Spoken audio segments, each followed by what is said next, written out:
ছোট্ট বন্ধুরা, আমরা বাংলা বর্ণমালা স্বরবর্ণ শিখব। এটা স্বরে অ, এটা হলো স্বরে অ। স্বরে অ, এটা স্বরে আ, স্বরে আ। রস্বই, রস্বই, এটা হলো দীর্ঘই, দীর্ঘই। রস্বউ, এটা রস্বউ, দীর্ঘউ, এটা এটা দীর্ঘউ, এটা হলো রি। এ, এর পর ওই, ওই এর পর হলো, ওই এর পর কি বলো তো? ওই এর পর ও, ও এর পর ও, ও। এই হলো আমাদের স্বরেয়া, স্বরেয়া। রস্বই দীর্ঘই, রস্বউ দীর্ঘউ, রি, এ, ওই, ও, ও।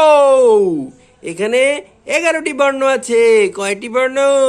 11টি বর্ণ আছে। হা, খুবই মজার।